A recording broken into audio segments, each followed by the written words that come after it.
Então, boa noite a todos. É com muita alegria que hoje nós recebemos o nosso curso de pós-graduação, mais uma vez na nossa Faculdade de Direito de São Bernardo do Campo, professor José Fernando Simão, professor da Faculdade de Direito da Universidade de São Paulo, livre docente, doutor, mestre, e sem dúvida nenhuma um dos maiores civilistas do Brasil da atualidade, uma interface enorme, não só dentro do Brasil, mas também internacionalmente, com uma projeção gigantesca, vasta produção acadêmica, vasta discussão no mundo jurídico nacional e internacional, de modo que para nós da Faculdade de Direito de São Bernardo do Campo é um absoluto momento de glória tê-lo aqui conosco para fazer essa aula inaugural do nosso módulo de Direito das Sucessões. Nós não poderíamos estar melhor acompanhados aqui do que com a pessoa do professor José Fernando Simão, que é uma referência, um grande estudioso em Direito das Sucessões.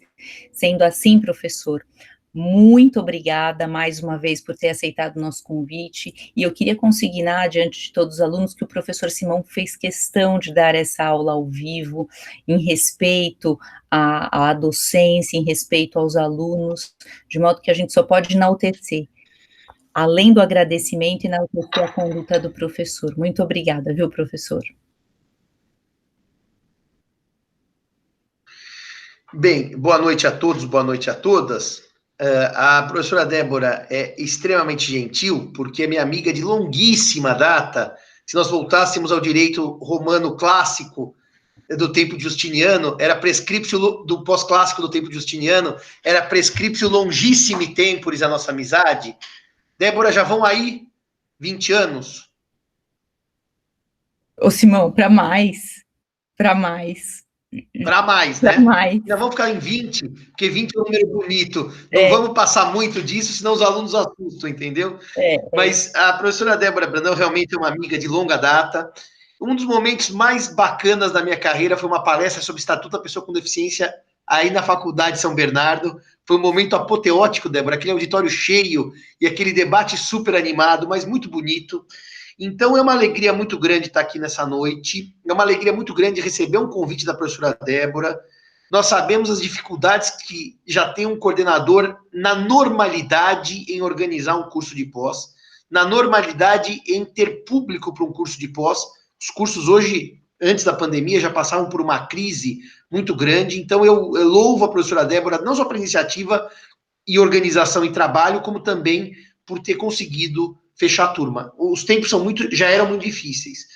E, professora Débora, só para depois liberá-la para os seus afazeres domésticos, que você tem ainda muita questão doméstica / de trabalho, que eu sei que você vai até tarde trabalhando, eu queria dizer o seguinte, que nesses tempos de pandemia, no fundo, nós estamos sendo testados como professores. Eu comecei a minha docência dando aula de biologia, eu tinha 17 anos, foi aí que eu comecei a ser professor. Na verdade, eu comecei com 17 anos dando aula de história para minha irmã e para as amigas, que eu fazia módulos de história antiga e medieval. E daquele tempo para cá, eu estou com 46, eu posso pôr 30 anos de docência, entre docência não jurídica e docência jurídica. Acho que nós nunca fomos desafiados a tão rapidamente nos adaptar a um momento pandêmico, difícil e complicado. Então, eu digo, Débora, eu não estou suportando a ideia de dar 4 horas de aula sentado. É uma coisa assim, que para a gente que dá aula de pé, falando, ouvindo os alunos, esse modelo aqui é o que nós temos para hoje, né? Está longe de ser o modelo ideal, tá certo? Mas os alunos entendem isso porque no momento de pandemia nós temos que fazer o possível. E o possível hoje é esse modelo que nós temos aqui. Eu sempre digo, Débora, não sei como é que seus alunos têm feito com essas aulas nesse momento pandêmico, mas eu sempre digo que se os alunos quiserem ir lançando dúvidas pelo chat, a gente vai conversando. Se quiserem pedir a palavra e falar de viva voz, a gente vai falando. A coisa tem que ser um pouco mais organizada, porque infelizmente na sala você controla as mãos, você segura um e vai sendo o maestro ou a maestrina do espetáculo. Aqui, nesse modelo, com essas limitações que nós temos, a gente só tem que dar uma organizada, mas eu gostaria muito que a aula fosse dialogada, porque uma aula falada ao vivo já é chata. Uma aula falada por uma câmera é mais chata ainda. Certamente, certamente. Fique à vontade. Dito isso, muito obrigado, Débora. Pode cuidar da sua vida, que eu vou tocar aqui a nossa conversa. Bem, muito bem. A professora Débora Brandão, então, me brindou com a primeira aula de Direito das Sucessões.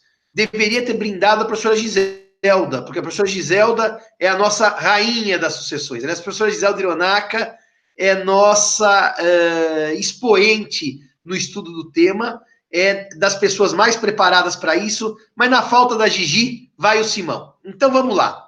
Nós estamos no último livro do Código Civil e no último livro da parte especial.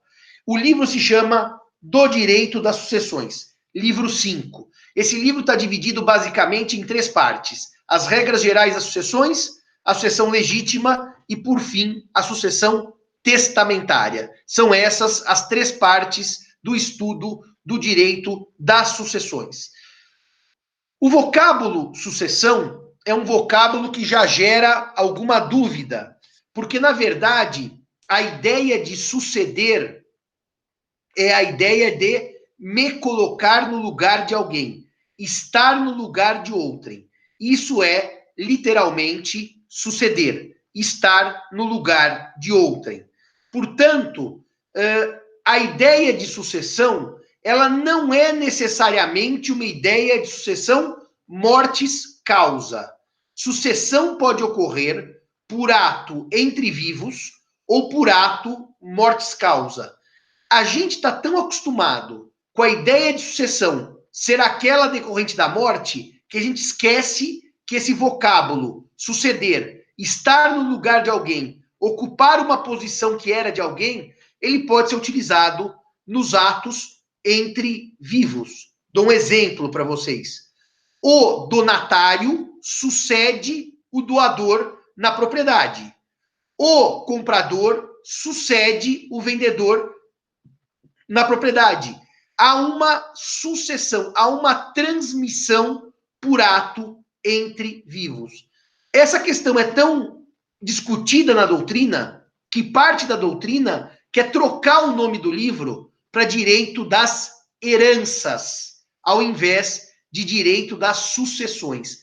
O problema todo é que esse que vos fala é contra essa ideia por 2 ou 3 razões. Mas a primeira é que o termo sucessão, no mundo jurídico, já vem sendo utilizado para as hipóteses de sucessão mortis causa e não de sucessão entre vivos. Já no vocabulário jurídico, e se os senhores tiverem com alguma questão de me ouvir ou de me entender, escrevam aí no chat que eu vou lendo junto com vocês e a gente vai conversando. Mas se houver uma conversa entre as pessoas do mundo jurídico, sucessões, ninguém lembra da sucessão entre vivos e só da mortis causa. Portanto, o nome consagrado, na minha opinião, não precisa ser mudado.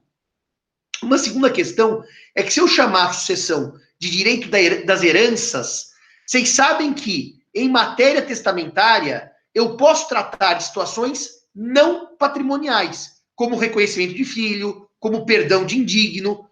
Então, na verdade, chamar de direito das heranças ou da herança é uma coisa que descaracteriza um pouco a própria estrutura do direito das sucessões. E, portanto, eu gosto da ideia de mantermos o nome direito das sucessões. Sucessão, mortis causa. A morte é o fato jurídico que abre o processo sucessório, que dispara o processo sucessório.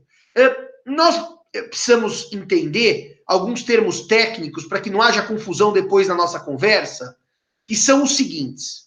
O termo abertura da sucessão não se confunde com o termo abertura do inventário. É muito comum os alunos de 5º ano ou de 4º ano, quando a gente trabalha essa matéria, falarem, Simão, abertura da sucessão, então é quando eu vou ao fórum e abro o inventário? Não. Abertura da sucessão é o momento da morte. A morte é que faz abrir a sucessão. Porque pelo sistema brasileiro, o primeiro artigo do Código Civil que trata da sucessão é o artigo 1784, e esse dispositivo adota o chamado princípio da sesine. O áudio está cortando bastante. Isso é mal. Isso é muito mal. O áudio está cortando bastante, isso é muito mal. Eu vou fazer uma tentativa, então, de entrar por aqui pelo meu celular, na sala do Meet. Só dá um minutinho, eu vou tentar entrar por aqui, tá bom? Tá normal ou tá cortando? Me diga a maioria. Os senhores me ouvem normalmente ou ouvem com cortes? Porque senão eu tento entrar aqui pelo celular para tentar usar o 4G. Aqui tá normal. Deixa eu ver aqui. Tá, professor. Tá normal? Tá normal. Mas a maioria precisa me dizer, tá normal ou tá cortando? O áudio tá perfeito. Tá normal? Aqui sim. Tá perfeito? Tá bom. Então eu vou prosseguir e vamos ver se tiver algum problema. Se tiver algum problema maior, vocês me avisem. Combinado. Que eu vou pro celular, tá? Daí eu tento o 4G. Então, para dizer para vocês o seguinte, que o princípio que rege o direito das sucessões é um princípio antiquíssimo, que é do direito, antes da França ser França, é do direito gaulês, que é o princípio da sesine, que se escreve saisine. A sesine, ela gera como efeito jurídico uma transmissão imediata da herança aos sucessores. Uma transmissão imediata da herança aos sucessores. O professor Zeno Veloso brinca que o último suspiro do vivo é o... Eita, nossa! O último suspiro do morto é o primeiro sorriso do vivo. Porque não há um segundo entre a morte e a transmissão da herança para os sucessores. Por que a lei adota no artigo 1784 a sesine como princípio? Tanto que o artigo diz assim: aberta a sucessão, leia-se, com a morte, a herança transmite-se desde logo aos herdeiros legítimos e testamentários. Por que o sistema adota a sesine? Porque o sistema tem problemas em ter pessoas sem bens e bens sem titularidade. Não é útil ao sistema imaginar que João morre e deixa 2 filhos, até que João procure um advogado, até que João faça o inventário judicial ou extrajudicial, aquele patrimônio fique sem titularidade. Quer seja para fins de responsabilidade, porque o patrimônio pode causar danos. Eu dou sempre como exemplo fuga de bois de uma fazenda numa estrada, ou mesmo um carro que atropela alguém. Então, quem responderia pelos danos causados por esse patrimônio sem titular? E, por outro lado, os herdeiros, os sucessores, querem, evidentemente, usufruir da herança. É por isso que o direito civil brasileiro adota o princípio da sesine. Alguns traduzem para o português e dizem saisina. Eu uso o termo francês, que é sesina. Fala sesina em francês. Então, a transmissão da herança é automática com o evento morte. Isso pode levar vocês a uma dúvida. E a dúvida me atormentou por muito tempo, até conversar com o professor Zeno Veloso. Mas, Simão, se a transmissão é automática, se o último sorriso do vivo é o último suspiro do vivo, o primeiro sorriso... Hoje tá foda. O último suspiro do morto é o primeiro sorriso do vivo, para que a gente precisa fazer inventário? Eu queria saber se alguém já teve essa dúvida. Se nós temos a sesine no sistema jurídico, alguém quer dizer por que existe a figura do inventário? Alguém quer dar o palpite nesse sentido? Alguém imagina por que eu preciso de inventário se eu tenho a transmissão imediata com a morte? Para organizar a porcentagem de transmissão dos bens e para definir os herdeiros. Mas você concorda comigo, Pedro, que se a transmissão é automática, definir o herdeiro se dá no momento da morte? Definição é na morte, porque com a morte já há transmissão. O quinhão idem, basta fazer o cálculo. Alguém escreveu aqui para dar publicidade. Reparem, existe um problema que é puramente burocrático, que é uma questão, Alessandro, de formalização. Ou seja, se eu tenho uma sucessão imediata, isso não quer dizer que, em termos burocráticos, os bens magicamente saiam do nome do morto no Detran, para carro, no registro de imóveis, e vão para o nome dos vivos. É uma questão puramente burocrática de organizar, em termos documentais, a transmissão que já ocorreu. Portanto, o inventário não é fonte de transmissão de bens. A fonte é a própria morte, porque a sesine decorre da morte. O inventário serve para, de maneira, vamos dizer assim, burocrática, arrumar documentalmente aquela sucessão. Portanto, literalmente, o inventário só declara. E o Alessandro também tem razão, que quando eu formalizo por inventário e levo o inventário a registro, isso também permite que terceiros conheçam a atual titularidade do patrimônio. Mas eu quero ir mais longe com vocês. Se eu não faço inventário, há um risco para os herdeiros, que eu digo qual é. O risco para os herdeiros é que o morto tenha deixado mais dívidas do que bens, ou seja, que o morto tenha morrido insolvente, e se ele morreu insolvente e eu não faço inventário, há um risco, até inventário com zero bem, inventário negativo. Vocês sabem que é possível inventário que eu declaro que o falecido não deixou nada. Alguém sabe para que serve um inventário negativo? Por que alguém faria um inventário dizendo que o morto não deixou nada? Antes que eu prossiga aqui? Alguém tem ideia disso? O inventário negativo, ele tem, primeira utilidade, que é cumprir as obrigações anteriores. Não, na verdade, se o falecido morre e não deixa bens, o inventário tem negativo, pode ter duas utilidades. A primeira é por causa daquele impedimento matrimonial que o viúvo ou viúva que quiser se recasar, precisa se recasar pelo regime de separação obrigatória, por conta da confusão patrimonial entre os bens que o viúvo ou viúva, que o falecido ou falecida deixou. Então, para evitar a imposição da separação obrigatória do 1523, eu posso fazer um inventário negativo. Mas posso fazer inventário negativo também para dizer que, se caso o falecido deixou dívidas, patrimônio ele não deixou. Isso evita uma discussão que pode ser grande. Deixa eu contar como é que ela pode ser grande para vocês.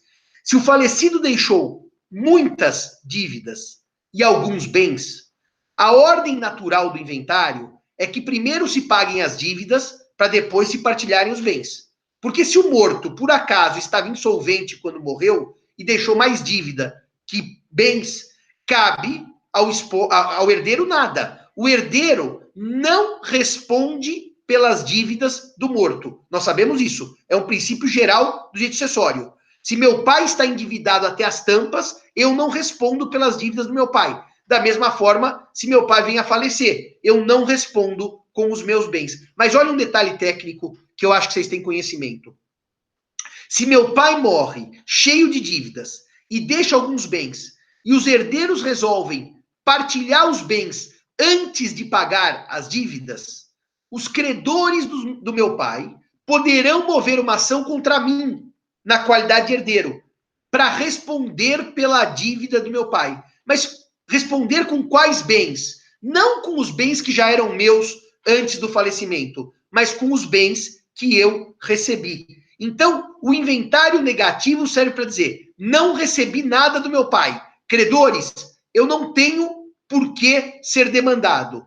2, o inventário serve, então, positivo também, para delimitar a fronteira patrimonial entre o que já era meu antes da morte e o que passou a ser meu após a morte. Isso serve como um salvo-conduto para eventuais credores do meu pai, que eles só poderão demandar, exigir, exercer constrição ou penhora sobre os bens que eu recebi de herança. Mas pela sesine, eu já sou proprietário desde o momento da morte. O inventário não seria necessário. Até aqui, tudo bem para esse conceito inicial de Cesini, para esse conceito inicial de transmissão da propriedade? Tudo bem até aqui? Bom, se está tudo bem até aqui, eu vou lançar uma segunda nota. O Código Civil, um dos autores do Código Civil, chamado Jean Portalis, diz que um código não pode ser lido isoladamente.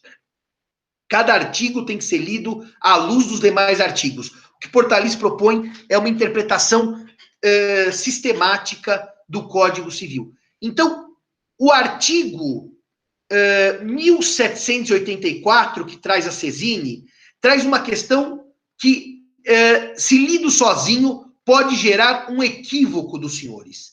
Por quê? Porque quando ele diz que a propriedade é transferida desde logo, desde o momento da morte, o Código Civil não diz nada a respeito da posse dos bens. Os senhores que são experts em direito civil vão dizer, bom, Simão, mas se o sucessor recebe desde logo a propriedade, também recebe desde logo a posse. Lê do engano. Lê do engano e eu explico por quê.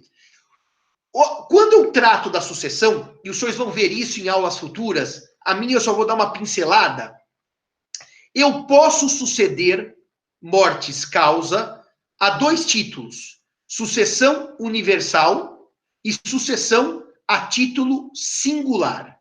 Sucessão a título universal e sucessão a título singular. Se eu sucedo a título universal, eu recebo o nome de herdeiro.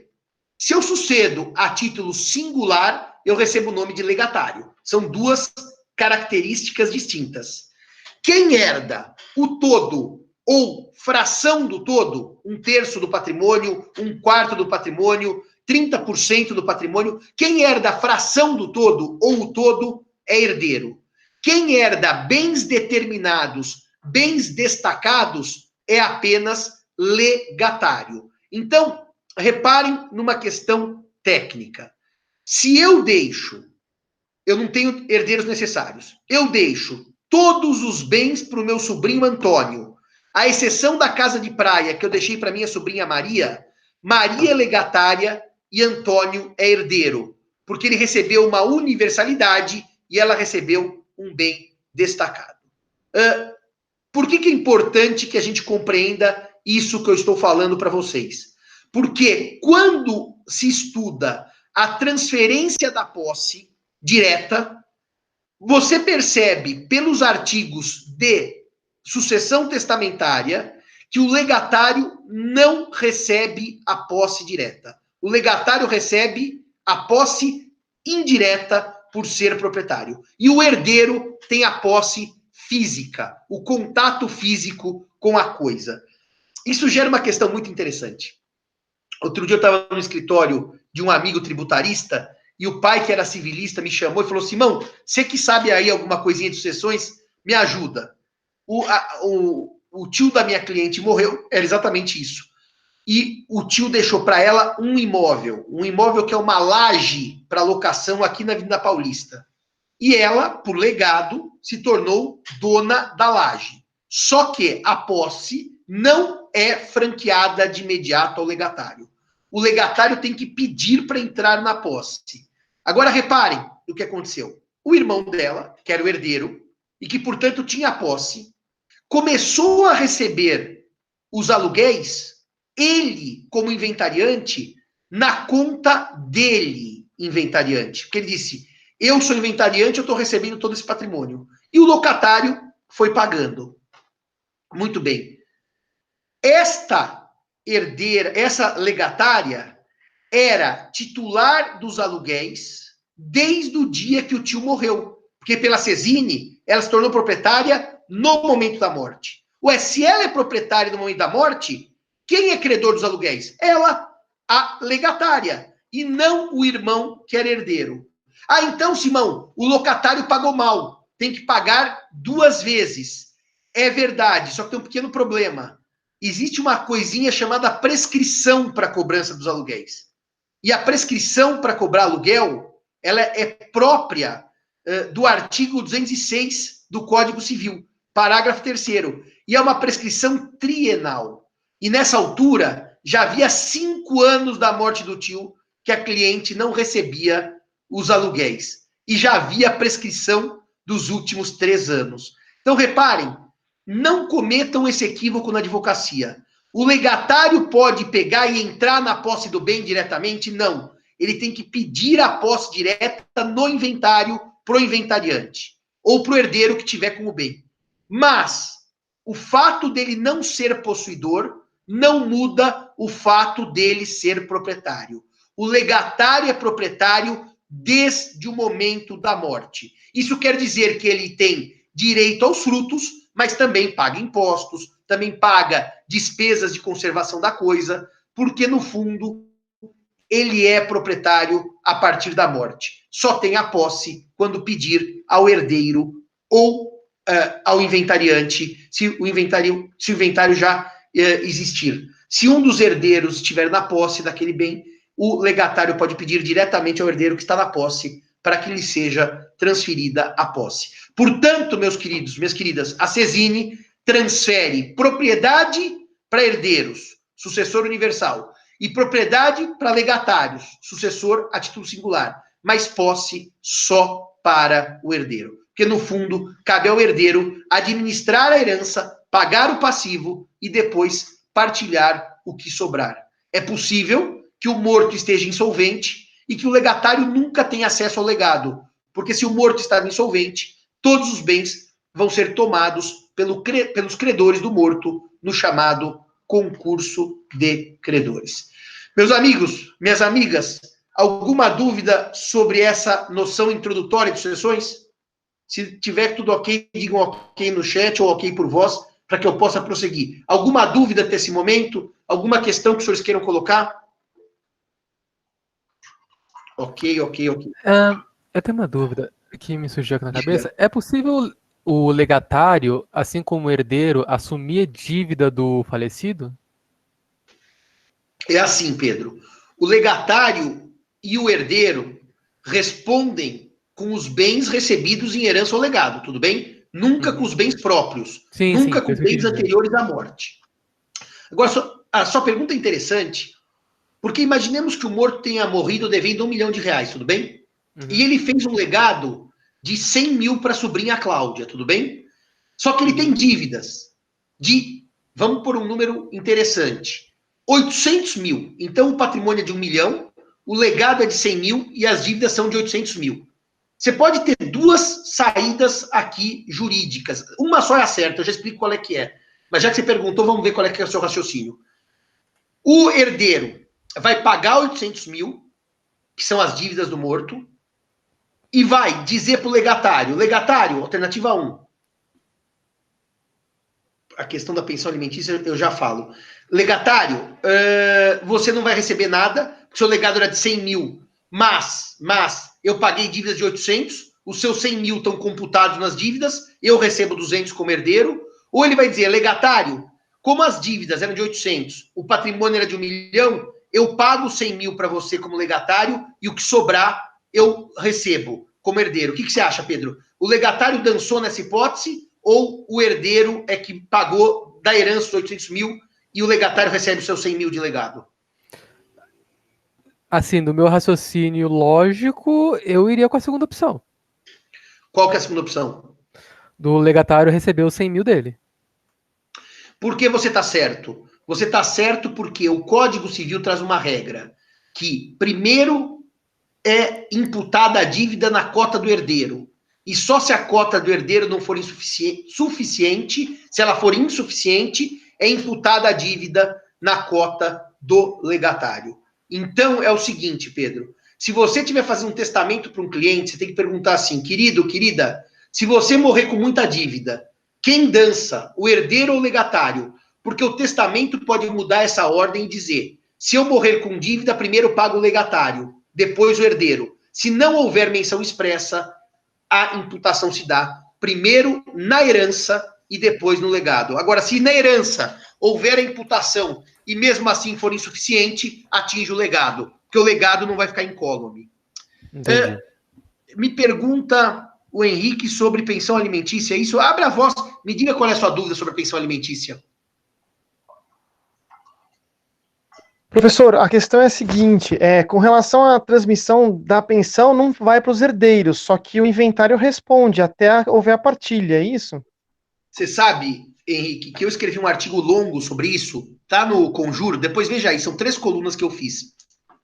A partir de uma decisão da Galotti, do STJ, que eu não me conformo, sabe? Sabe aquelas decisões que você não se conforma? Que são decisões contra a legem? Mas repara que, com relação aos alimentos, o Código Civil, no artigo, deixa eu ver se eu acho, que é sempre melhor ler o artigo, porque essa questão ela é bem complexa. Eu estou já explicando isso, professor, porque eu tive uma decisão do Tribunal de Justiça nesse sentido, que o inventário, né, o inventariante tendo que suportar pelo inventário a pensão alimentícia até a partilha, e não se transmitiu, mas foi até a partilha. E os herdeiros foram sofrendo até que houvesse o final do inventário essa lesão, entre aspas, por conta dessa pensão que deixou para esse companheiro.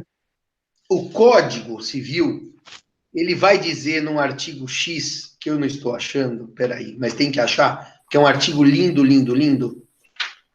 Não sei porque eu estou achando que é o 1701. Não. É o 1700. A obrigação de prestar alimentos transmite-se aos herdeiros do devedor, na forma do 1694. Qual é a forma do 1694? Podem os parentes, cônjuges, companheiros pedir uns aos outros alimentos que necessitem para viver de modo compatível com sua condição social, inclusive para atender às necessidades de sua educação.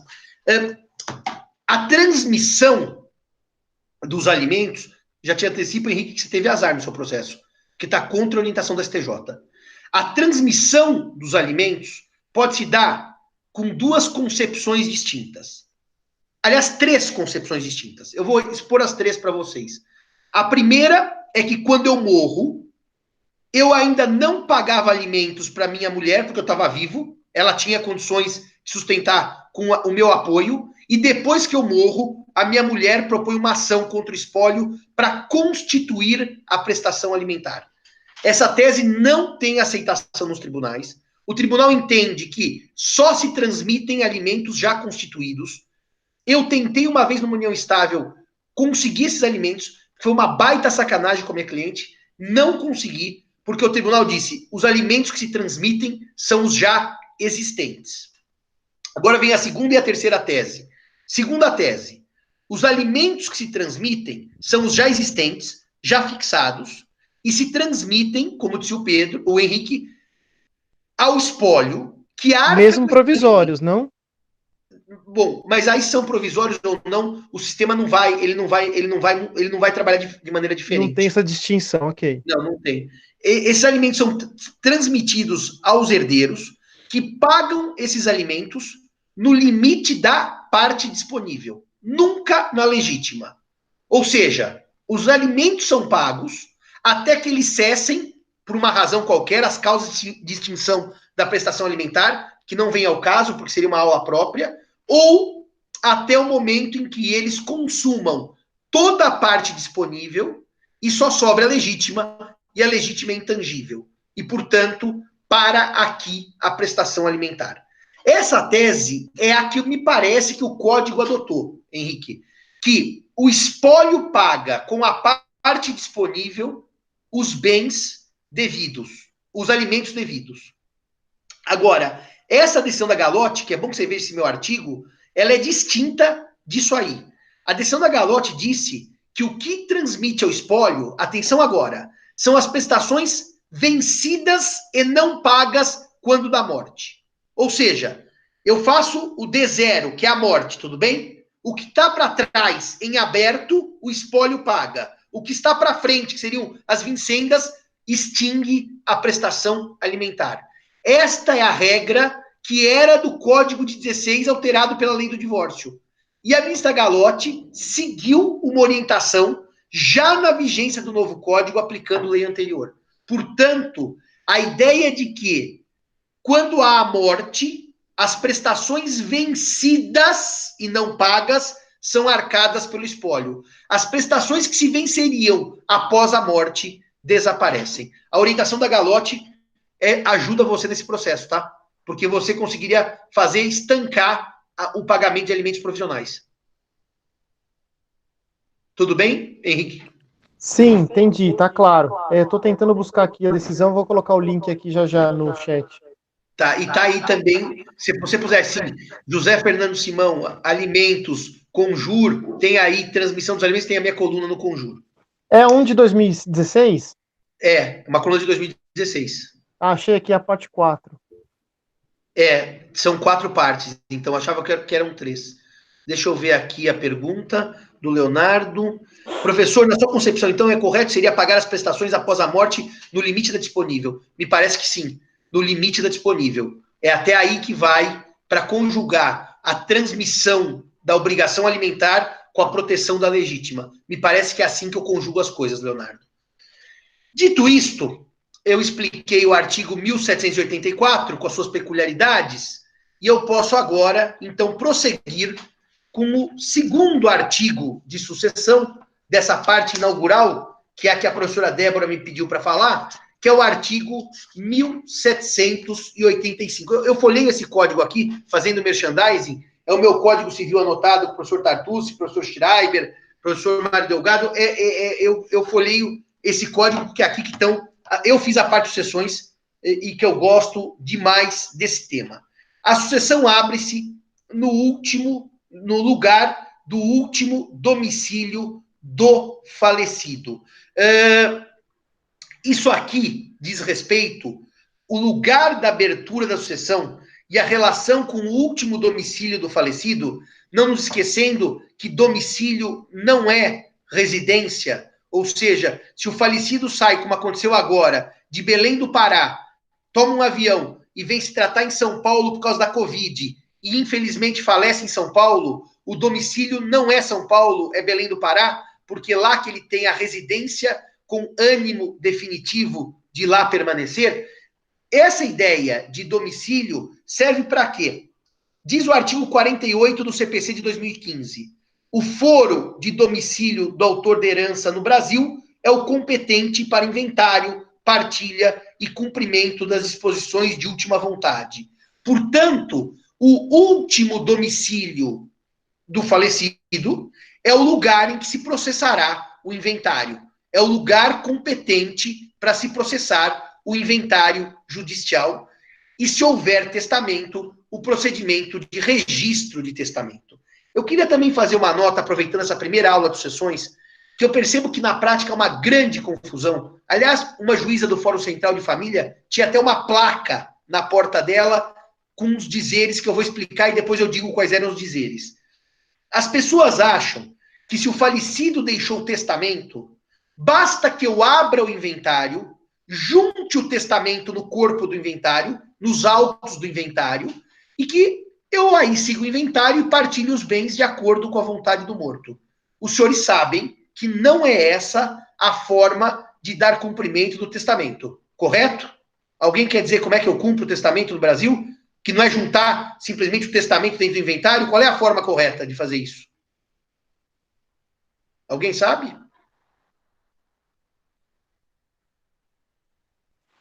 Professor, tem um procedimento próprio judicial que você precisa fazer a abertura do testamento para dar cumprimento a ele. Inclusive é prévio ao inventário. Exatamente. Então, eu abro o inventário e suspendo o procedimento, aguardando o processo de abertura e registro do testamento. Só para dizer uma coisa para vocês. Tecnicamente, o nome abertura e registro é um erro, porque o único testamento que se abre é o testamento cerrado. Os outros já são abertos. Então, o CPC chama de abertura e registro, mas no fundo é um procedimento para registrar o testamento. Muito bem. Então, eu vou ter 2 procedimentos. O de inventário e o de registro de testamento. E pelo artigo 48 do CPC de 2015, o procedimento se dá, ambos os procedimentos se darão no último domicílio do morto. Essa juíza de São Paulo tinha uma placa, não sei se ela está lá no Central ainda, que dizia assim: senhores advogados, não juntem o testamento no inventário. sigam os procedimentos dos artigos tais e tais do CPC, porque realmente é um erro comum achar que o inventário e o testamento correm no mesmo processo. É verdade que depois que o testamento é registrado e não é impugnado, eu extraio uma certidão desse processo de abertura e registro do testamento e junto no inventário. E, evidentemente, que a partir daí, o inventário prossegue e esse processo finda com o registro do testamento por decisão judicial. Agora, a importância, então, do lugar do domicílio do morto é porque é lá que corre o inventário e as ações correlatas. Vou reler o artigo 48 do CPC. O foro do domicílio do autor da herança, no Brasil, é o competente para o inventário, partilha, arrecadação, cumprimento das disposições de última vontade, impugnação, anulação de partilha extrajudicial e todas as ações em que o espólio for réu. Feita essa nota da importância do último domicílio do morto para a abertura do inventário, há uma segunda questão que eu quero trazer para vocês, que diz respeito ao artigo 1785, e esse dispositivo ele é interessante porque o inventário no Brasil sempre foi necessariamente um inventário judicial. E ele passa a ser possivelmente extrajudicial com aquela lei 11.441/07. Essa lei de 2007, ela vai e traz a possibilidade de, não havendo testamento e sendo as partes, os herdeiros, maiores e capazes, que se abra um inventário extrajudicial. Que se abra um inventário extrajudicial. É a lei 11.441/07. Essa é daquelas leis que deu tão certo, que foi incorporada pelo novo Código de Processo Civil. O CPC copiou a ideia de testamento extrajudicial, de inventário extrajudicial. O artigo 610, parágrafo 1º do CPC atual, diz que se todos forem capazes e concordes, claro, tem que ser consensual para ser feito em cartório, todos forem capazes e concordes, o inventário e a partilha poderão ser feitas por escritura pública. Agora, diz o próprio 610 que o inventário será judicial, quando eu tiver incapazes ou testamento. Bom, dito isto, por que eu lanço essa questão do inventário extrajudicial aqui, nesse momento da nossa conversa? Porque se eu optar pelo sistema do inventário extrajudicial, que, aliás, eu vivamente recomendo aos senhores, partes maiores e capazes, há um acordo e todo mundo está feliz, não há testamento. Por que eu recomendo o inventário extrajudicial? Porque é um inventário que resolve as questões de maneira rápida, fácil, e normalmente o advogado não tem aquele trabalho burocrático de reunir documentação, porque o cartório reúne grande parte da documentação. Aliás, se não a totalidade. Então, o inventário extrajudicial, ele é muito interessante. Eu só faço extra quando não há menores e quando não há testamento. E cabe aqui, então, uma nota. E essa nota também é muito interessante. Você disse aí, Simão, que pelo artigo 1785, quando houver inventário judicial, ele ocorrerá, ele se efetivará no domicílio, no último domicílio do morto. Exato. Há uma questão de competência territorial trazida pelo CPC. Agora, se vocês optarem pelo inventário extrajudicial, ele tem uma vantagem enorme. A escritura de inventário vai ser lavrada necessariamente por um cartório é o nome popular, mas por um tabelionato olha o professor Simão ficando velho, esquecendo o nome das coisas, por um tabelionato de notas. Tabelionato de notas. É ele que lavra a escritura pública de inventário extrajudicial. E esse tabelionato de notas não sofre a regra do CPC, por óbvio, que fala de processo, para competência. E, portanto, meus amigos e minhas amigas que me ouvem, guardem essa dica do professor Simão. Vocês podem escolher qualquer cartório do Brasil, qualquer tabelionato de notas do Brasil, para a lavratura da escritura pública de inventário. Peraí, Simão. Se os herdeiros tiverem na Bahia os bens em São Paulo, eu posso fazer lá no Pará? Posso, porque não há competência territorial para a lavratura de escritura pública. Qual é a vantagem de eu poder escolher o cartório? Primeiro que eu podendo escolher o cartório, eu posso ser do interior de São Paulo, mas querer fazer um inventário extrajudicial na capital, para que, por exemplo, ninguém da cidade fique sabendo quanto meu pai deixou em dinheiro. Eu quero que ninguém fique sabendo. Então, eu faço aqui em São Paulo.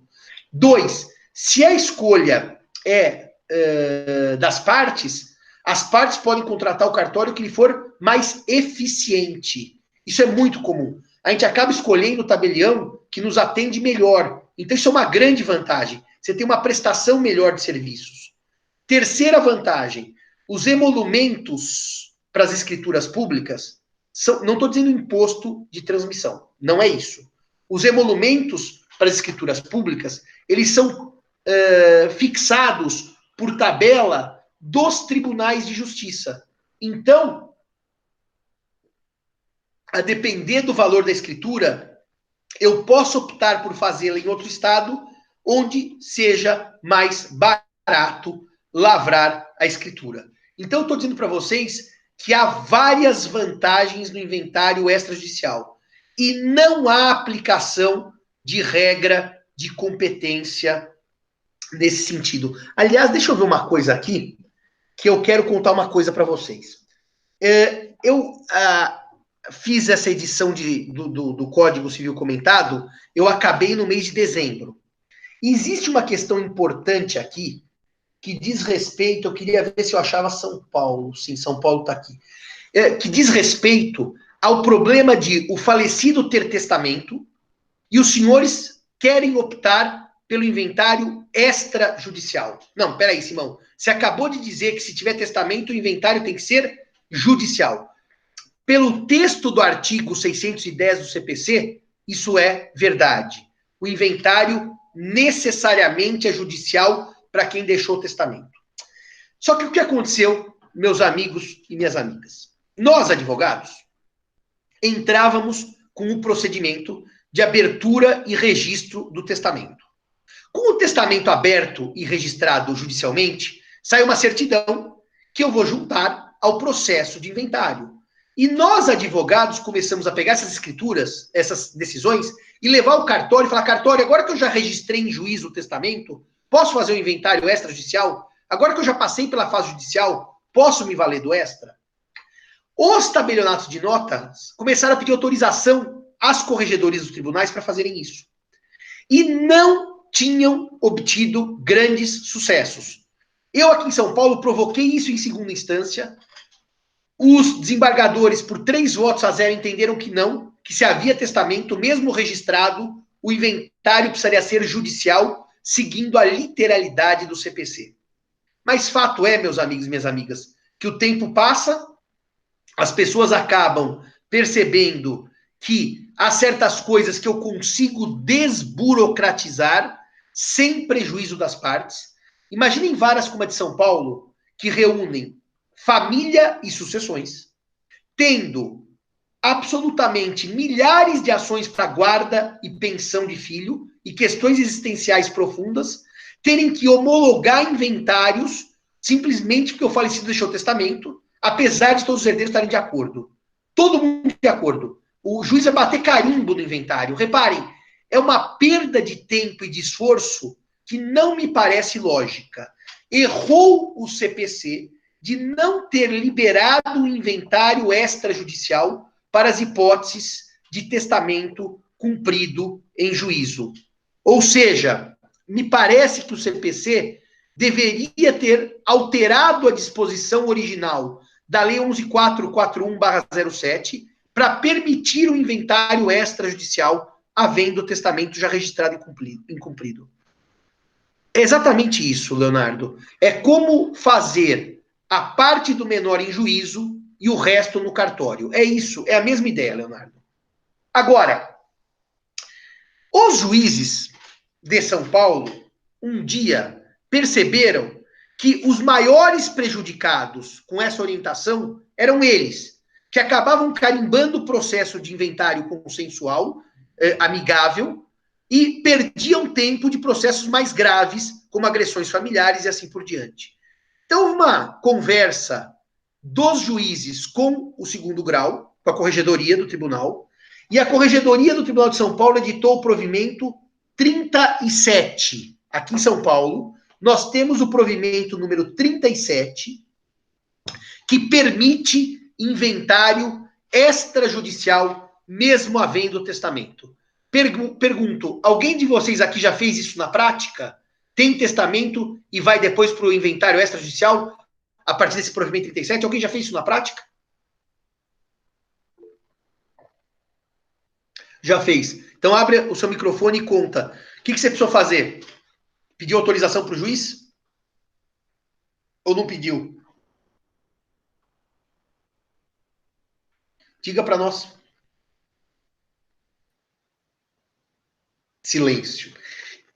O provimento exige que no processo de abertura de inventário, abertura e registro de testamento, aquele que pede abertura do registro peça também a dispensa do inventário judicial. É uma coisa muito, muito simples. Eu já fiz isso mais de uma vez. Registra-se o testamento normalmente e o juiz que registrou o testamento dispensa o inventário judicial e faculta as partes buscarem o extrajudicial. Basta esta dispensa pelo juiz para que o cartório lavre a escritura de inventário, mesmo tendo havido o testamento. Diga. Professor, é exatamente isso. Eu fiquei sem o microfone, mas é isso mesmo. Pedi para o juiz, só informei que ia fazer extrajudicial. Ele registrou o testamento e depois eu levei a certidão. Informei, falei que não ia ser judicial, falei que era extrajudicial a escritura. Agora, o fato do senhor dizer que é extrajudicial não impede que seja judicial. O senhor pode se arrepender. Pode surgir uma briga entre os herdeiros no meio do caminho e ir para o judicial. Mas se o senhor não tivesse autorização do juiz, eu lhe garanto que o senhor não conseguiria fazer o inventário extra. Porque o tabelião ia se negar por falta de autorização exigida pelo provimento 37 do TJ.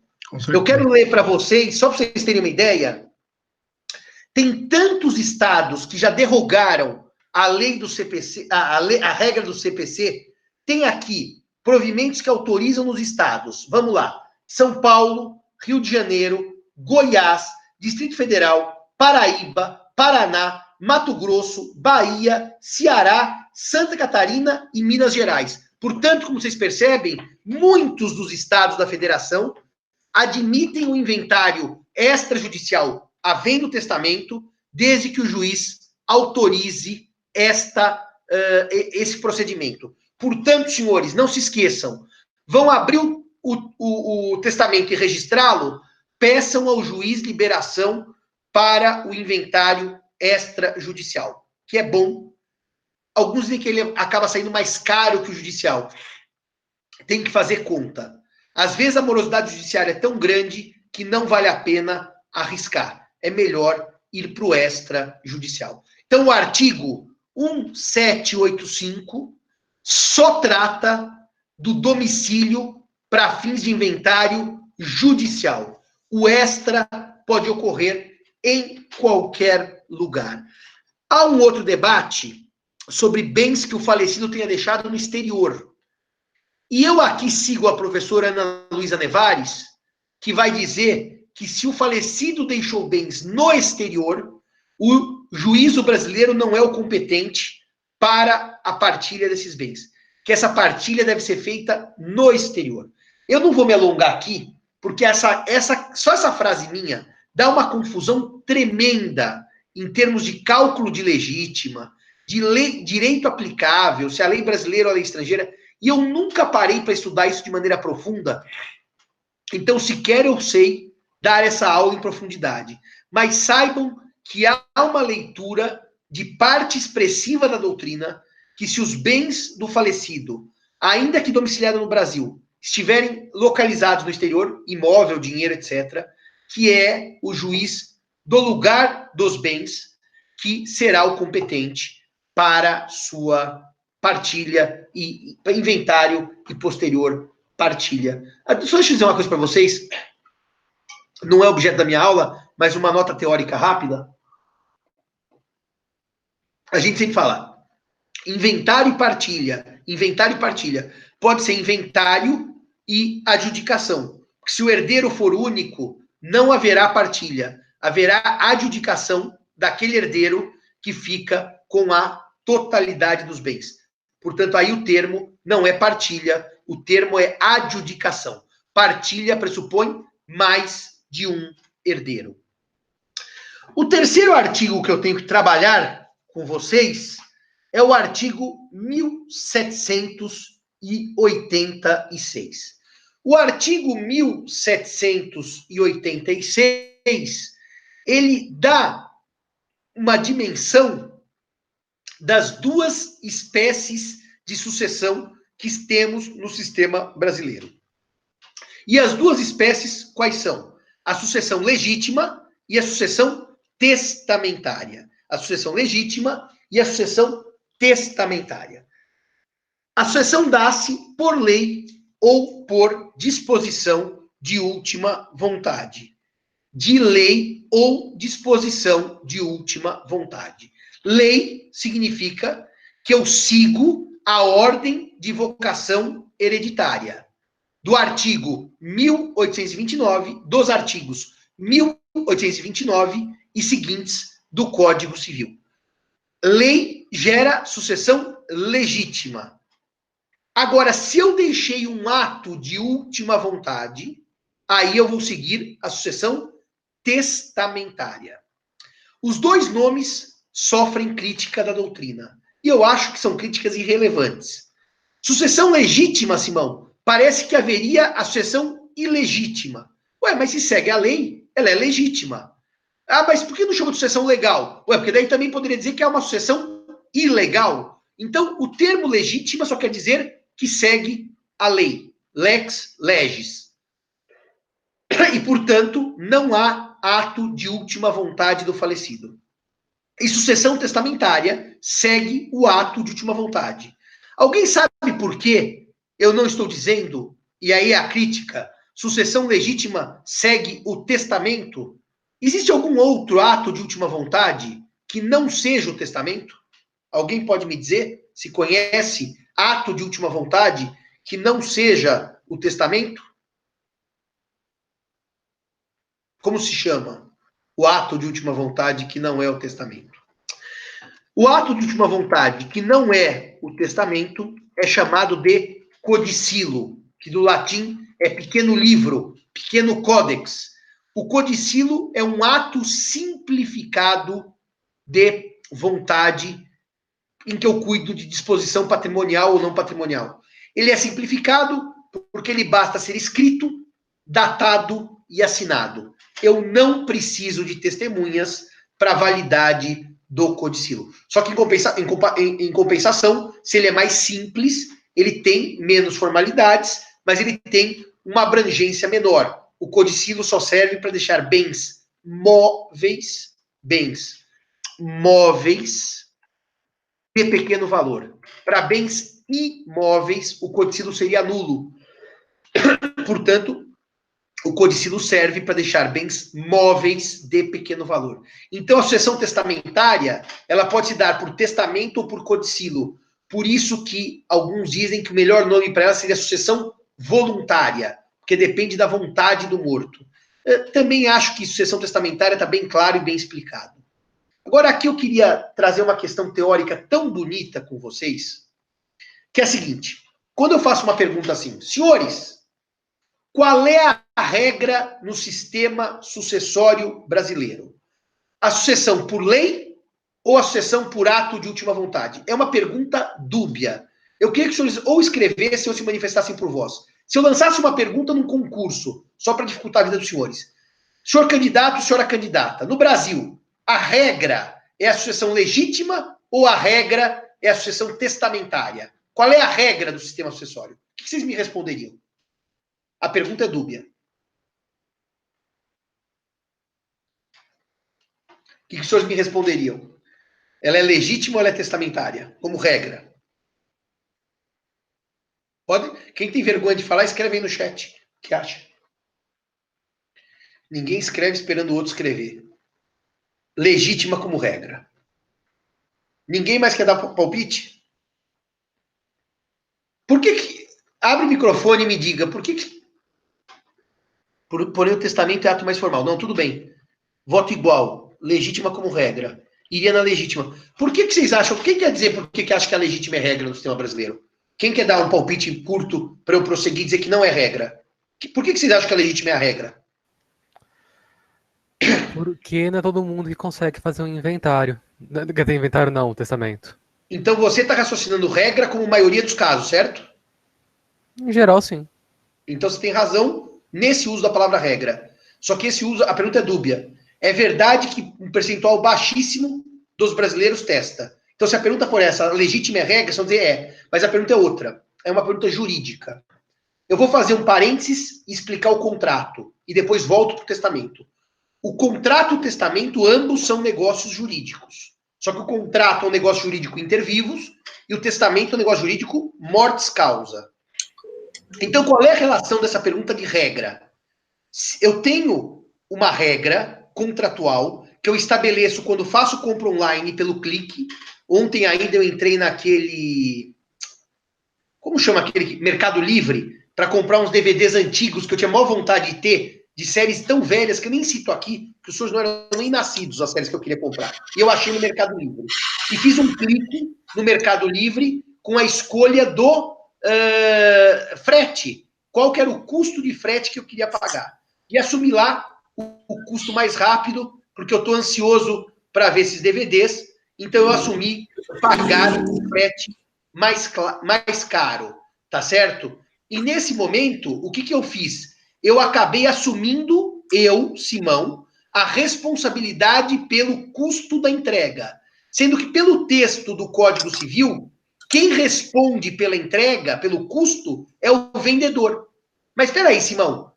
Você assumiu um custo que por lei é do devedor? Sim, porque o contrato, o negócio jurídico, ele pode afastar as regras do código que são dispositivas. Olha que coisa bonita. Quando o juiz analisar quem paga o frete, ele não vai primeiro na lei, ele vai primeiro no contrato. Se o contrato disser que o frete é pago pelo comprador, afastada está a regra do Código Civil pela qual o frete é pago pelo devedor. Com sucessão, meus amigos e minhas amigas, funciona exatamente a mesma coisa. A sucessão em regra é testamentária. Eu vou seguir a vontade do morto. Eu só vou para a legítima, por exemplo, quando o morto não deixa testamento. A estrutura jurídica brasileira é preservar a autonomia privada do morto. Isso significa que o morto vai ter sua vontade respeitada e o destino dos bens do morto será aquele que ele der por testamento ou codicilo. Então, a regra no sistema brasileiro é que a sucessão é testamentária. Só será legítima em 4 situações, mas a primeira delas, naquela em que o morto não deixou testamento. O Alessandro tem razão. Alguém está com o microfone aberto, acho que é o Leonardo. Leonardo, feche seu microfone, por favor.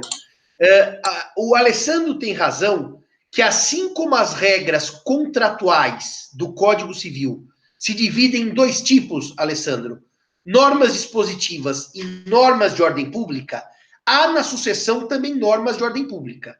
Mas repare, supondo que no contrato eu não invadi normas de ordem pública, o contrato prevalece sobre o texto do Código Civil.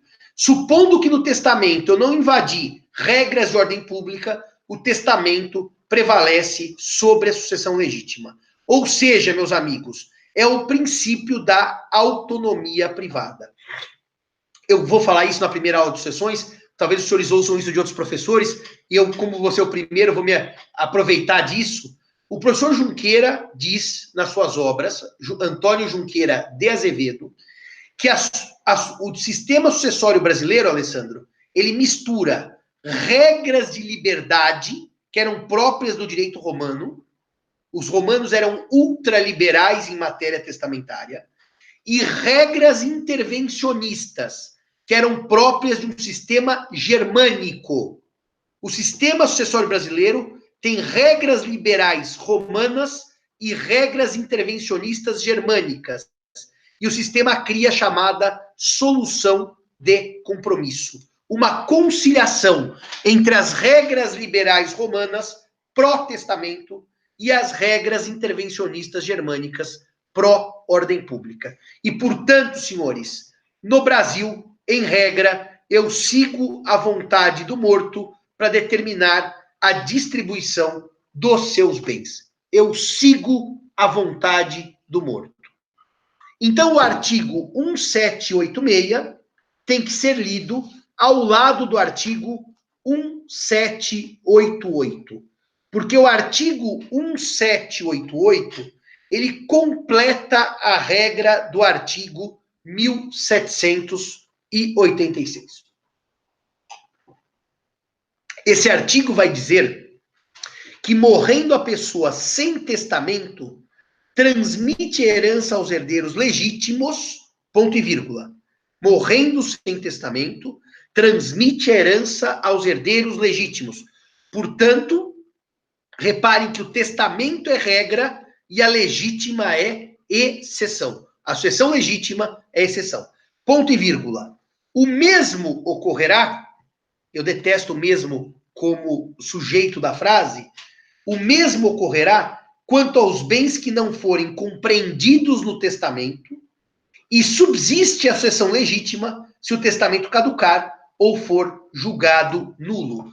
Esse artigo se divide em 4 partes e é redigido de uma maneira talvez igual ao do Código 16, com erros ou de uma maneira que não seria tão boa. Era melhor ter alterado esse artigo para dar mais clareza. Então vamos ao artigo 1788. Quando é que eu abro a sucessão legítima? 1. Quando o testamento não existe. 2. Diz o Código. Quando o testamento for julgado nulo. Vocês podem me perguntar e já vão me perguntar aí com uma cara de susto. E se for anulável? Faltou o Código dizer isso. O Código disse menos do que deveria. Devia ter dito, quando o testamento for julgado inválido. Inválido quer dizer ou nulo ou anulável. Eu posso dizer que houve uma captação dolosa da vontade e anular o testamento, anulável. Vai para a legítima. Ou posso dizer que houve infração a um procedimento testamentário e o testamento é nulo. Vai para a legítima. Então corrijam aí no código de vocês, façam uma observação a lápis, ou se o testamento for julgado inválido, nulo ou anulável. Então, primeira hipótese de sucessão testamentária, legítima, se o testamento não existir.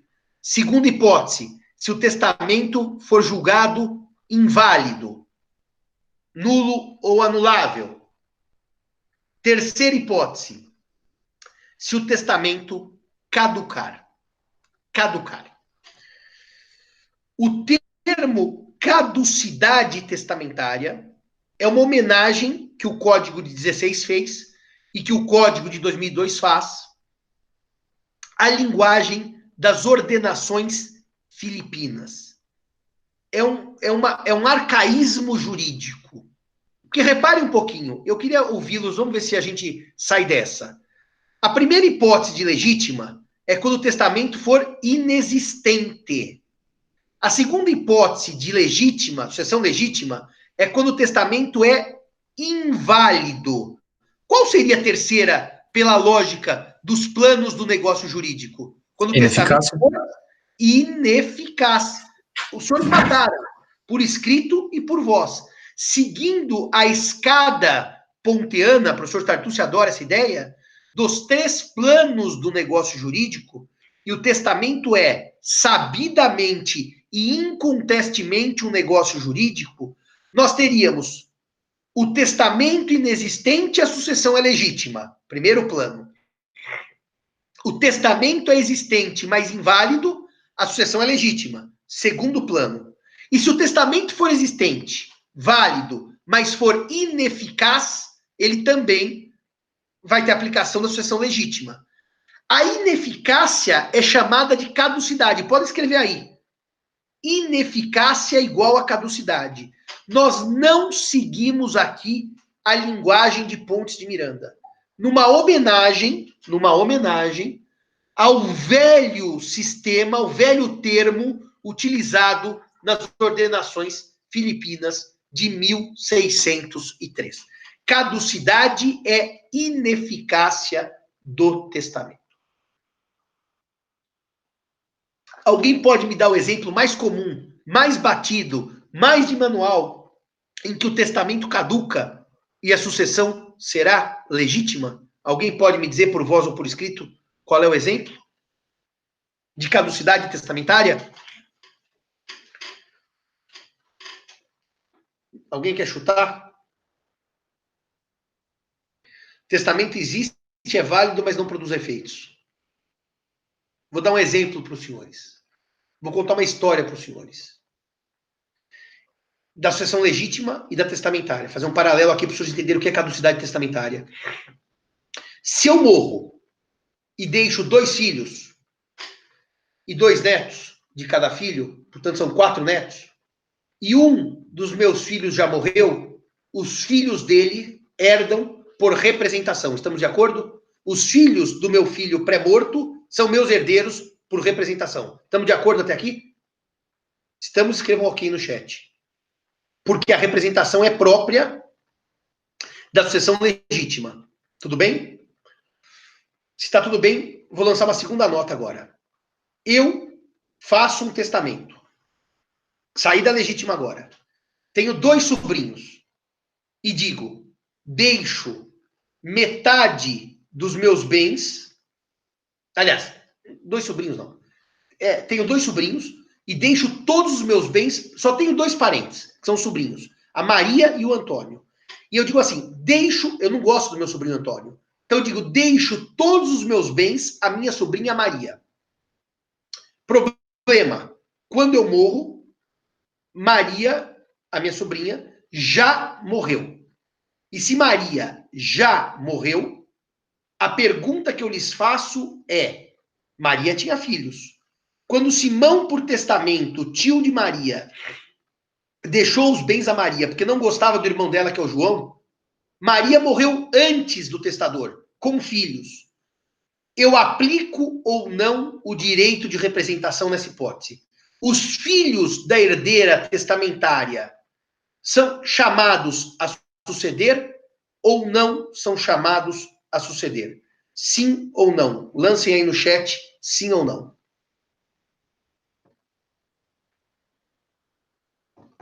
Estou esperando. Sim ou não? Os filhos da Maria, herdeira testamentária, são chamados ou não são? Acho que não. Um disse sim, o outro fala não. Chute. Então eu vou esclarecer. O Júlio fala que sim. Então eu vou esclarecer uma coisa para os senhores. Essa é uma hipótese de caducidade do testamento. O testamento não produz efeitos e os filhos de Maria não são chamados. Por quê? Reparem que se o testamento elegeu Maria como herdeira, é porque eu estou na sucessão testamentária. Eu não posso expandir a vontade do morto para os filhos de Maria, se ele assim não declarou. Então, se o herdeiro testamentário morre antes do testador, o testamento caduca. É ineficaz. Anotem aí. É a hipótese de caducidade subjetiva do testamento.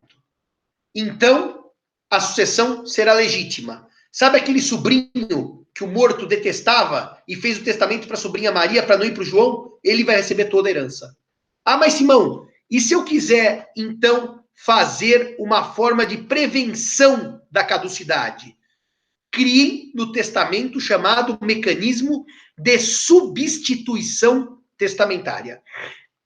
Eu tenho feito muita assessoria, quer dizer, tenho feito pré-pandemia, né? Com a pandemia o serviço sumiu. Foi incrível na minha advocacia.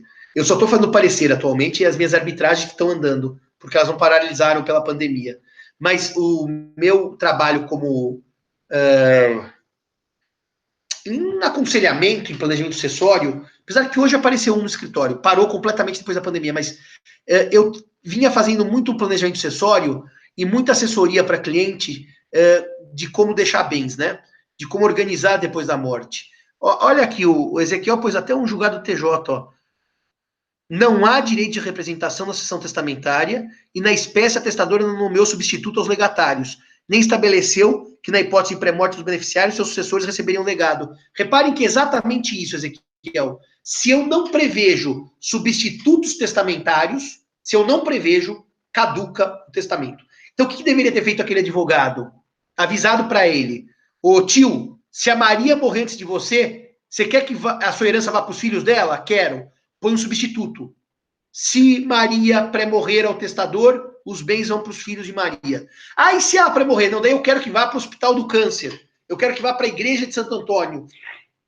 Se os senhores, no planejamento sucessório, não preverem substitutos, os senhores estão causando um grande problema ao cliente dos senhores. Um grande problema ao cliente dos senhores. Uma vez chegou um rapaz no meu escritório, jovem, dizendo, professor Simão, eu tenho uma ótima notícia para lhe dar. Eu tomei um susto, porque nenhum cliente procura advogado para dar ótima notícia, é só para dar notícia péssima, é só para problema. Mas ele apareceu com uma ótima notícia. Então ele vai, tira uma folha de papel do bolso, era uma escritura pública de testamento, e diz assim, eu tenho uma ótima notícia para lhe dar. Meu tio era um homem muito, muito, muito rico. E ele tinha 10 irmãos, mas era brigado com todos, menos com meu pai. Como ele não tinha filhos, não tinha esposa, não tinha ninguém, fez um testamento deixando tudo para o meu pai, que era o único irmão que ele gostava. E agora meu tio morreu, e eu vim aqui, então, para abrir o inventário do meu tio. Ficou feliz ele, e fiquei feliz eu, que ia cobrar honorários do inventário de um velho rico. Mas eu olho e falo assim, perfeito. Então, seu pai morreu, ele não tinha descendentes, não tinha ascendentes, cônjuge, seu pai é o herdeiro necessário, é o herdeiro testamentário e vai ficar com todos os bens. Só que eu preciso da assinatura do seu pai na procuração. Do meu pai, mas meu pai morreu. Falei, opa, o seu pai, que era o único herdeiro, morreu? Morreu. Depois o seu tio. Não. Antes do meu tio. Falei, bom, então o senhor não trouxe uma boa notícia, o senhor trouxe uma péssima notícia. Porque seu pai, que ia ficar com 100%, morreu antes do seu tio. Então o testamento caducou. Então sabe quanto que o senhor recebe? Junto com os irmãos do seu pai, com os seus primos, de acordo com a sucessão legítima. É um erro comum dos advogados não preverem substituição testamentária. E se não preverem, legítima. Caducidade do testamento. Alguma dúvida até aqui?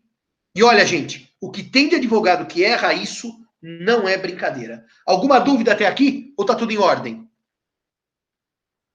Se ninguém escreve nada, pressuponho que está tudo em ordem. Eu só não entendi uma observação que vocês fizeram aqui.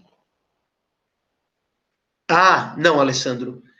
Que aí é diferente, Alessandro. Eu sei o que você está falando. O Alessandro é meu aluno de graduação. Ele está falando uma outra coisa. Pode acontecer de alguém não ter um herdeiro sabido, desconhece a existência de um filho, faz um testamento e esse filho torna-se juridicamente filho depois pela ação investigatória de paternidade. Aí você tem toda a razão que eu estou numa hipótese de ineficácia do testamento que chama-se rompimento do testamento. Só para dar um exemplo. Eu tive uma relação sexual com uma mulher, ela nunca me contou que engravidou, eu nunca soube que tinha esse filho, nunca registrei, esse filho tem o nome do pai branco, sem registro, e daí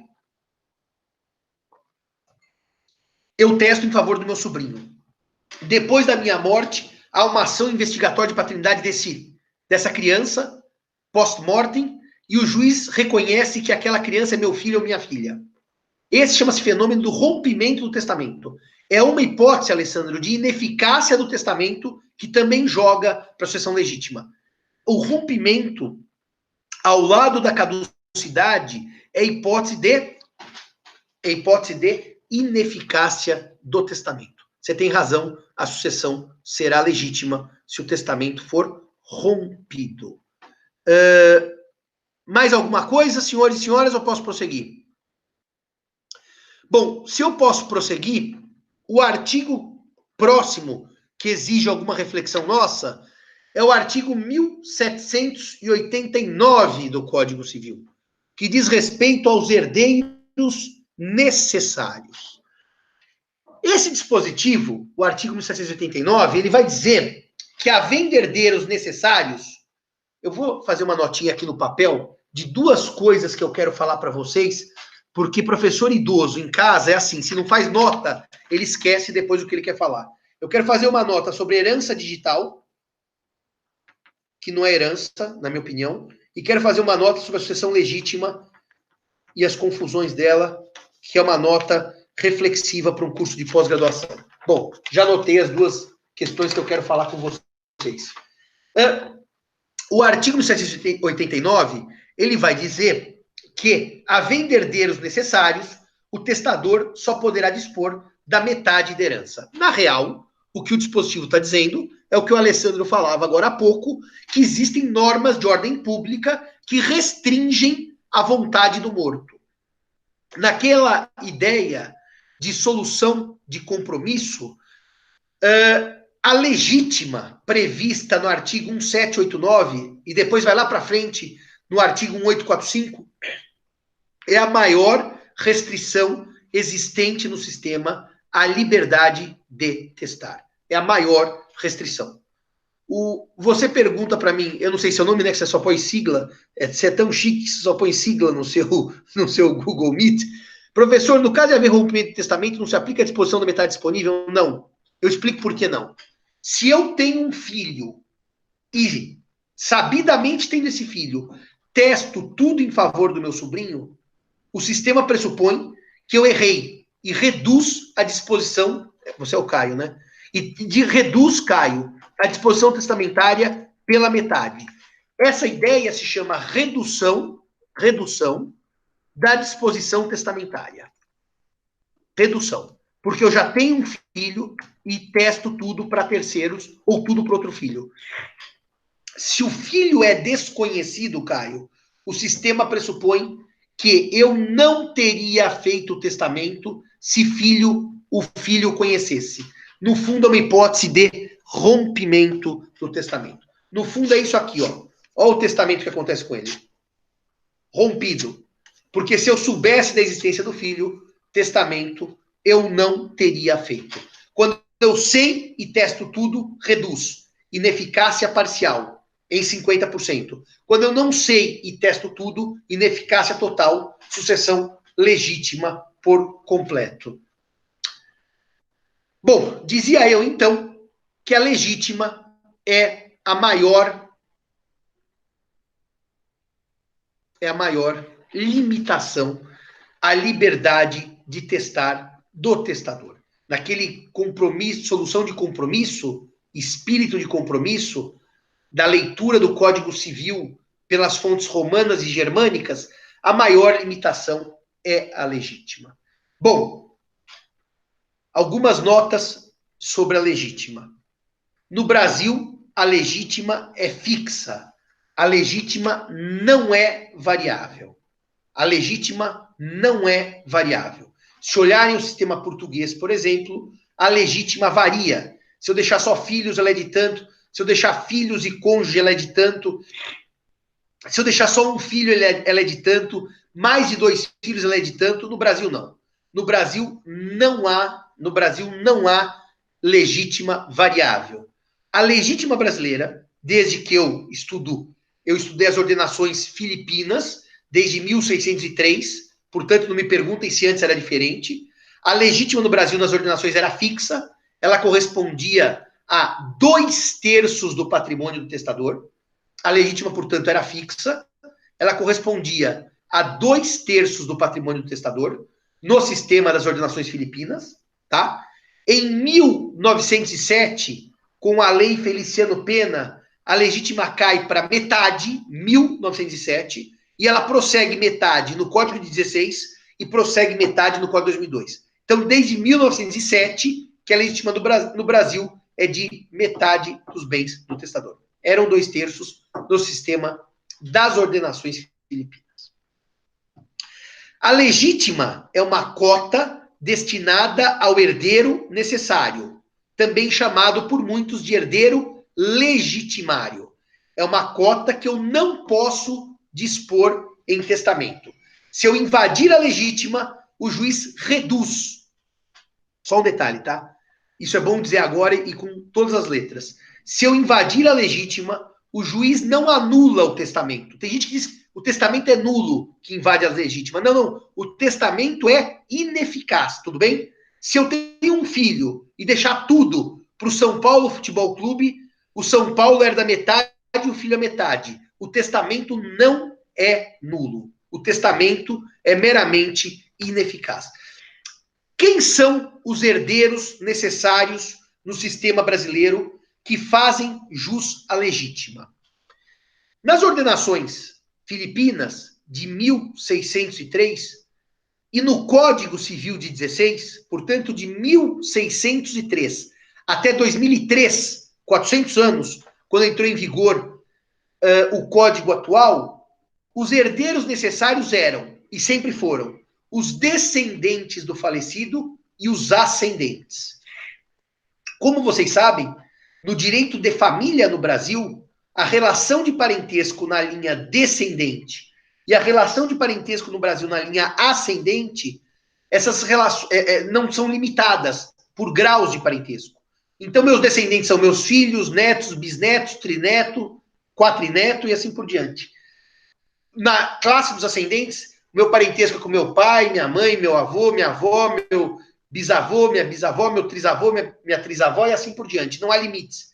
Esses descendentes e ascendentes, historicamente, são considerados herdeiros necessários.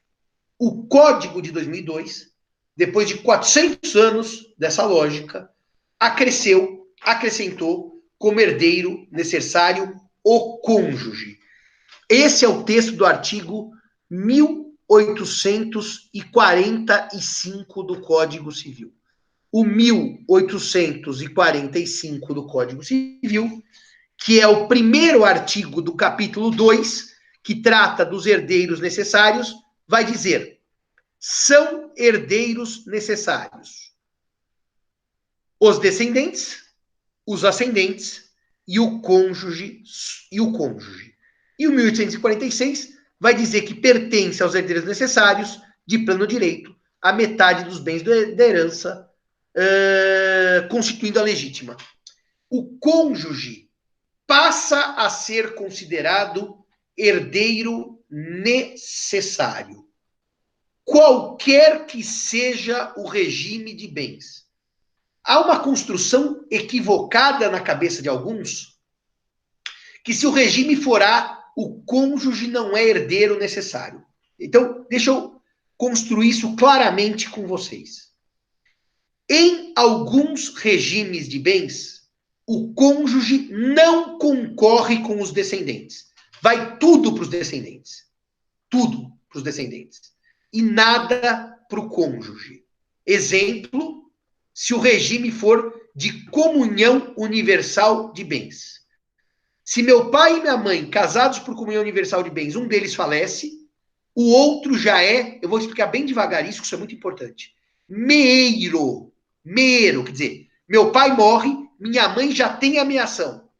O que acontece com a metade do meu pai? Vai só para os filhos. Tá bem claro para os senhores que minha mãe não é herdeira do meu pai? Ela tem a metade dos bens porque é casada por comunhão universal? Tá bem? Se tiver claro, escreva um ok no chat. A minha mãe, casada por comunhão universal, não é herdeira do meu pai. Ela é meeira do meu pai. Tudo bem? Então, quando meu pai morre, para quem vão os bens? Para nós, filhos. Tudo bem até aqui? Nessa hipótese, Como a minha mãe não é herdeira, ela não é herdeira necessária. Porque, senhores e senhoras, por lógica, para ser herdeiro necessário, tem que ser herdeiro. Tudo bem até aqui? Então, quando o cônjuge é herdeiro, ele é também necessário. Quando o cônjuge não é herdeiro, ele não é nem necessário, nem desnecessário. Deixa eu fazer um exemplo aqui rápido para vocês. Meu pai morre e eu tenho filhos, mas eu estou vivo. Os meus filhos são herdeiros necessários do meu pai? Não, porque se eu estou vivo, eles não são herdeiros. O herdeiro sou eu e sou necessário. Deu para entender a lógica? O cônjuge pode não ser herdeiro, mas se for, será herdeiro necessário. O descendente pode não ser herdeiro, mas se for, será herdeiro necessário. Os netos não são herdeiros porque eu estou vivo, logo não são necessários. Tá claro isso para vocês? Se entenderam, põe o ok de novo, que eu queria que isso ficasse bem claro para vocês. Vocês entenderam isso? Se vocês entenderam isso, que o cônjuge, quando é herdeiro necessário, o testamento não poderá tirar do cônjuge a legítima. A legítima é direito do cônjuge. Então, reparem, senhores, o Brasil ganhou em 2003, quando o Código entrou em vigor, uma limitação que não existia nesses 400 anos de ordenações e Código Civil. Se eu sou casado hoje, o meu marido e a minha mulher fazem jus à legítima. Vão concorrer com os descendentes ou com os ascendentes. Com os ascendentes em todo e qualquer regime de bens. Com os descendentes em apenas alguns regimes pré-determinados pelo Código Civil. E os senhores têm que me lançar uma pergunta agora. Qual é a pergunta que os senhores têm que me lançar? Eu disse que descendente é herdeiro necessário, eu disse que ascendente é herdeiro necessário, e disse que cônjuge é herdeiro necessário. Os senhores podem me lançar duas perguntas. O colateral é herdeiro necessário? Não. Irmãos do morto, tio do morto, sobrinho do morto, primo do morto? Não. Os colaterais não são herdeiros necessários. E agora, qual é a pergunta que está faltando? Quem da família eu não mencionei ainda? Mencionei descendente, herdeiro necessário. Mencionei ascendente, herdeiro necessário. Mencionei cônjuge, herdeiro necessário. Mencionei colateral, não é herdeiro necessário. Aliás, anotem aí, colateral é herdeiro facultativo. Facultativo porque não é necessário. Quem está faltando da família, gente? Da grande família, que eu não mencionei ainda. Nem que sim, nem que não, como herdeiro necessário. Quem? Qual é o modelo familiar que está faltando aí? Ninguém quer dar palpite? Quem está faltando, senhores? Que ansiedade a minha. Se a família não for casamentária, ela é constituída como, senhores? Qual é o segundo modelo familiar que está na Constituição Federal? Obrigado, Alessandro. União estável. A união estável é o segundo modelo familiar. Então, a pergunta que você tem que me lançar é, o Ezequiel lançou aí, o companheiro é ou não é herdeiro necessário? Vocês vão ter uma aula inteira para discutir isso, com certeza a professora Débora não vai deixar passar. Vocês vão ter altas discussões sobre isso, tá certo? Mas, o Supremo Federal, na repercussão geral, agora eu vou olhar aqui a minha cola, que é meu código comentado, porque a pandemia detonou com a minha memória que já não era muito boa. Não, que era muito boa e deixou de ser muito boa. No recurso extraordinário 646721, 646721, o tema 809, repercussão geral 809, recurso extraordinário 646721, o Supremo declarou inconstitucional o artigo 1790, que tinha a regra própria sobre a sucessão do companheiro. Declarou inconstitucional. Tirou esse dispositivo do mundo jurídico. E, a partir daí, equiparou, aplicou aos companheiros o artigo que era previsto originalmente só para os cônjuges, o 1829 do Código Civil. Mas, porém, contudo, entretanto, todavia, o Supremo não disse se o companheiro é ou não herdeiro necessário. Só disse que o artigo 1790 é inconstitucional e o retirou do mundo jurídico. Não disse se, ao lado dos cônjuges, os companheiros entraram como herdeiros necessários. O resultado disso é que o IBDFAN opôs embargos de declaração para tentar obter a declaração se o companheiro era ou não herdeiro necessário. E o STF disse, nos embargos, nem sim, nem não. Disse, eu não cuidei desse assunto, o acórdão não padece nenhuma omissão, esse assunto não foi tratado e, portanto, não me enche o saco. Resultado, no Brasil hoje é uma verdadeira balbúrdia em planejamentos sucessórios, porque eu não sei se o herdeiro, se o companheiro é ou não herdeiro necessário. Simão, a doutrina se comporta como? Vocês vão na aula própria discutir isso. Grande parte da doutrina entende que o companheiro é herdeiro necessário.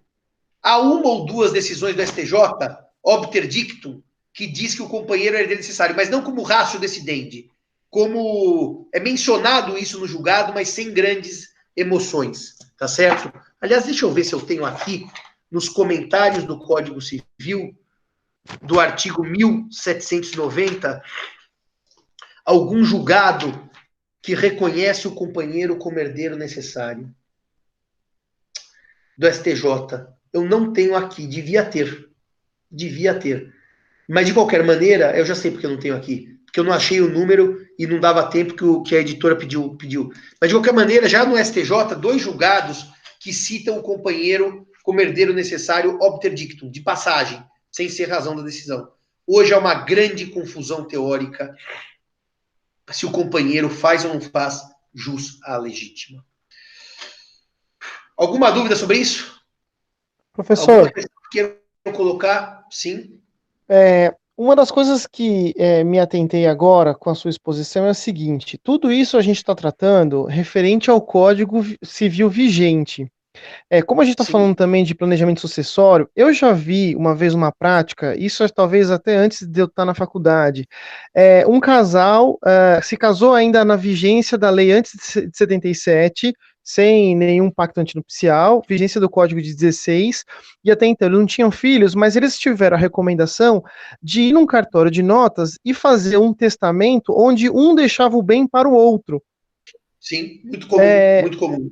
Então, isso era muito comum porque necessariamente só tinha direito à meação, é essa a ideia, e aí por isso que precisaria de um testamento, porque até então eles não tinham filhos, e aí para seguir, para que um tivesse direito à totalidade dos bens do outro, necessariamente precisaria desse testamento dessa outra 50%? Não, é o contrário. Normalmente, Henrique fazia esse testamento quando tinha filhos e eu queria aumentar a parte do cônjuge. Os filhos ficavam com a legítima e eu jogava disponível para o cônjuge. Quando não tinha filhos, não tendo ascendentes, ou se tivesse ascendentes vivos, tá? Também para aumentar a legítima do cônjuge.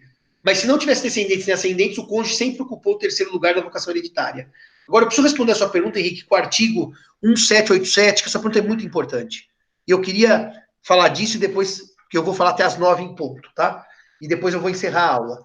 Regula a sucessão. Só para complementar, nesse caso eles fizeram esse testamento, ainda não tinham filhos. E depois eles, por muita inseminação artificial, conseguiram ter e tem.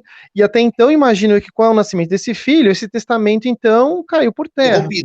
Foi rompido. O filho recebe tudo, foi rompido. Mas 1787 vai dizer, regula a sucessão, a lei vigente ao tempo da abertura daquela. Só para dizer uma coisa para vocês, tá? Se vocês tiverem algum cliente antigo que apareça com pessoas que morreram, anotem aí no caderno, até 10 de janeiro de 2003, a sucessão não segue esse Código Civil. Não segue esse Código Civil. Segue o Código de 16 e a legislação anterior. Se a pessoa morreu a partir de 11 de janeiro de 2003, segue esse Código Civil. Então, Henrique, só para te responder, eu achei que você fosse fazer uma outra pergunta, que é uma pergunta bem mais difícil, e eu vou responder agora. A pessoa faz um testamento na vigência do Código de 16. O cônjuge não era herdeiro necessário. e a pessoa deixa todos os bens para o seu sobrinho, e podia, porque o cônjuge não era herdeiro necessário. Ela morre na vigência do Código de 2002, quando o cônjuge já é herdeiro necessário. Como ela morreu na vigência do atual Código, Henrique, eu aplico o atual Código. Porque se ela tivesse feito testamento na vigência do Código de 16 e morrido na vigência do Código 16, problema algum haveria. Porque o testamento foi produzido na vigência de um código, foi elaborado e produziu efeitos na vigência daquele código. O sobrinho herdaria tudo. Mas como ele morreu na vigência do atual código, quando o cônjuge já é herdeiro necessário,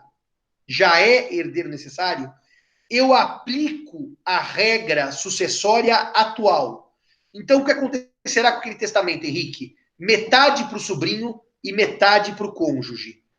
É um ato jurídico perfeito, mas não produziu efeitos. E se não produziu efeitos, eu aplico a regra de eficácia da lei atual. É o que Paul Rubier e Francesco Gaba, chamam de eficácia pendente, os chamados facta pendência. Nesta hipótese, o cônjuge tem a metade, porque a morte se deu num sistema sucessório em que o cônjuge já é herdeiro necessário, e o sobrinho tem a outra metade, que era a vontade do morto. Eu fiz o testamento quando eu podia testar tudo, mas morri no momento que eu não podia testar tudo. Entenderam esse meu exemplo? Entenderam essa minha explicação? Se sim, digam, por favor, para eu poder prosseguir. Tudo bem com essa minha explicação? Todos entenderam isso? Ok, tá bom. Bom, eu tenho mais 10 minutos. Eu ia falar duas coisas, vou falar uma coisa só para vocês. Há um grande debate hoje sobre a chamada herança digital. E esse grande debate hoje sobre a herança digital diz respeito a contas em redes sociais. Instagram, Facebook, LinkedIn, etc. E há um segundo debate sobre a herança digital, que eu também não entendo como herança digital, que diz respeito a e-mails e WhatsApp, né? Mensagens de WhatsApp. Então a pergunta é, eu morro, os meus filhos têm direito à leitura do meu WhatsApp ou à leitura dos meus e-mails? Me parece, senhores, que e-mail e WhatsApp, por óbvio, que não compõem acervo hereditário de ninguém.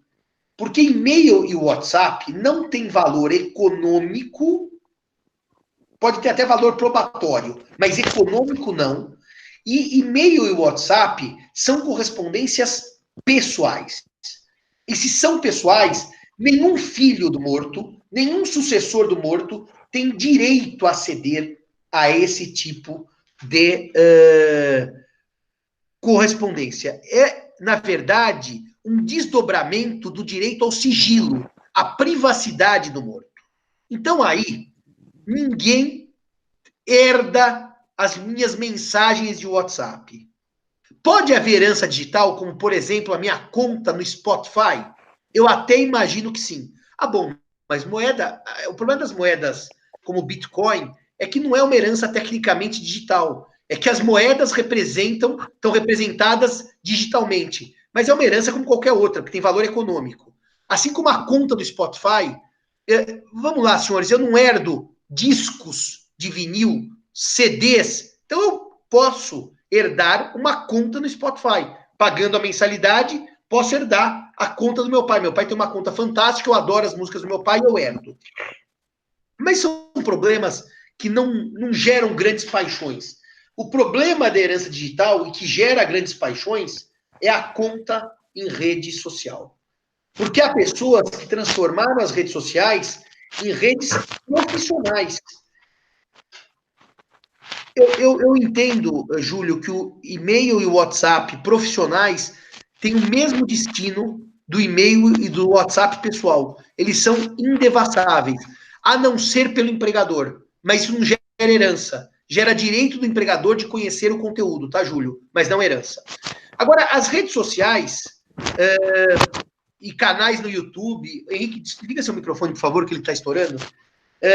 As redes sociais e os canais no YouTube, em que eu uso aquilo como uma forma de negócio, evidentemente que se isto for um negócio, esse negócio pode prosseguir depois da minha morte, pode ter valor econômico e pode ser partilhado. Mas me parece que isso só é possível se a rede social for exclusivamente, como a gente vai chamar, comercial, empresarial. A minha rede social, por exemplo, quem quiser ir lá, veja lá, JF Simão, que é José F. de Fernando e Simão, que é meu nome, eu costumo postar coisas jurídicas, livros, artigos e muita coisa pessoal. Viagens, frases de livro, críticas políticas, que eu tenho um podcast, o Alessandro está falando, que chama Tá Fazendo Direito. Mas, de qualquer maneira, a minha rede social, ela não tem nada de econômica. Os tem de econômica que, de vez em quando, eu faço publicidade dos meus livros, isso é incidental. Essas redes sociais, no fundo, meus amigos, são desdobramentos da personalidade. São como as antigas fotografias. Eu não herdo fotografia. Fotografia é direito da personalidade. O morto pode querer a destruição das fotografias. Então, me parece que esses temas de herança digital, que acabam sendo muito debatidos, porque as redes sociais hoje têm mecanismos, tá? Não sei se vocês já viram na de vocês. Quando morrer, se ficar tanto tempo sem usar, a rede automaticamente se destrói, né? Ela se encerra, ela se apaga. Tem regras muito próprias sobre isso, que eu posso fazer opções nessas redes sociais. Eu só tenho a dizer para vocês o seguinte: me parece que o único drama real das redes sociais é saber se elas são pessoais, e daí elas seguem direitos de personalidade, que morrem com o morto, ou se elas são comerciais e elas prosseguem. Eu acho que se criou um grande debate muito pouco produtivo. É só trocar moeda física, dinheiro por Bitcoin. Então eu herdo. Fotografia física, direito da personalidade, não herdo. Carta, direito da personalidade, não herdo. Logo não herdo e-mail, logo não herdo rede social, logo não herdo WhatsApp.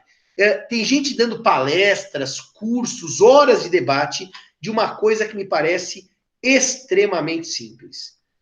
Façam de conta que aquilo não é digital, que é tátil, tocável. O dinheiro e o Bitcoin, mesma regra. A carta e o e-mail, mesma regra. O bilhetinho e a mensagem de WhatsApp, mesma regra. Eu acho que não comporta grandes sofrimentos essa questão da herança digital. E com isso, 9h55, eu abro para alguma pergunta que eu possa responder para os senhores, para caminharmos para o encerramento dessa nossa agradável conversa, pelo menos agradável para mim, espero que tenha sido agradável também para os senhores. Alguma pergunta, alguma dúvida, alguma observação? Professor, diga. Essa parte da herança digital, então, pode dizer que se pudesse exprimir a rede social, seja o que for, em dinheiro, pode-se falar em herança. Caso não se possa, direito da personalidade e se tiver um caráter daquilo. Patrimonial, você tem toda a razão. Caráter patrimonial, certo? Agora, se não tiver caráter patrimonial, se não tiver... Porque vamos lá, tá? Eu tenho, sei lá, 18 mil seguidores, tudo bem no Instagram? Ah, mas isso, meus herdeiros queriam dizer, eu continuo pondo foto do meu pai vivo e ganho com isso, e meu pai, no Instagram dele morto, ele vende coisa, quer dizer, eu não admitiria, porque meu Instagram, ele é completamente pessoal. Agora, se for ligado a uma pessoa jurídica, se for ligado a uma questão realmente empresarial, eu poderia manter. Mas aí pode surgir ainda assim uma confusão, que é a seguinte: imaginem aquela digital influencer, aquela Pugliese. Quem for no meu Instagram vai ver que eu xinguei essa Pugliese a quarentena inteira, fez festa em plena quarentena, quer dizer, além de desdenhar da situação nossa, ela ganha dinheiro e nos trata feito idiotas, essa Pugliese. Aliás, no último Tá Fazendo Direito, Alessandro, que eu gravei ontem com o Fígaro, vai ao ar terça-feira que vem, eu sei que ela perdeu o contrato. Eu chamei de incautos os que seguem essa Pugliese.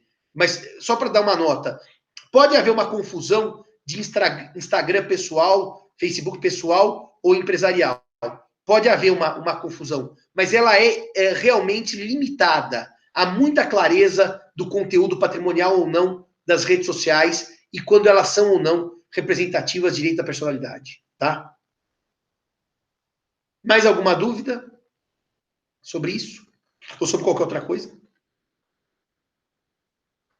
Bom, se dúvidas não há, eu agradeço a vocês. Espero que essa pandemia passe logo. Espero que em breve possamos estar juntos presencialmente na Faculdade de São Bernardo e que os senhores aproveitem esse período mais difícil para ler, estudar, trabalhar e aprimorar, porque a gente tem um ditado que é batido e eu brinco de placa de caminhão, que a gente não cresce na alegria, a gente cresce nas adversidades. Que a diversidade da pandemia seja um motivo para que a gente cresça juntos, tá bom? Obrigado a todos e a todas, foi um prazer enorme dar aula para vocês e espero que os senhores tenham aproveitado para aprender um pouquinho sobre sucessões, viu? Muito obrigado e um forte abraço. Um beijo à professora Débora quando ela assistir essa gravação. Professora Débora, um grande... Olha a professora Débora lá atrás. A professora Débora vai sentar agora. Aí, sentou a professora Débora. Beijo, Débora. Uma boa final de noite de quinta-feira, que agora eu vou jantar. Tchau, tchau.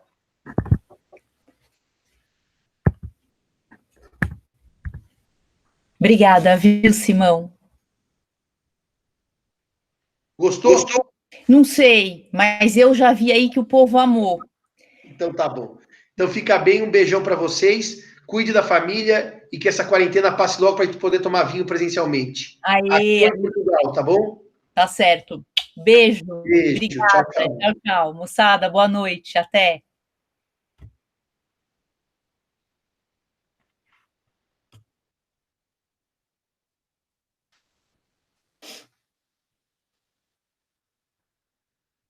Que legal.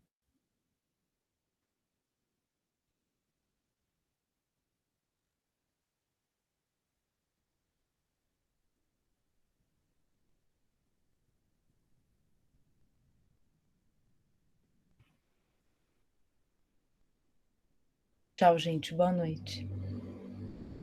Boa noite.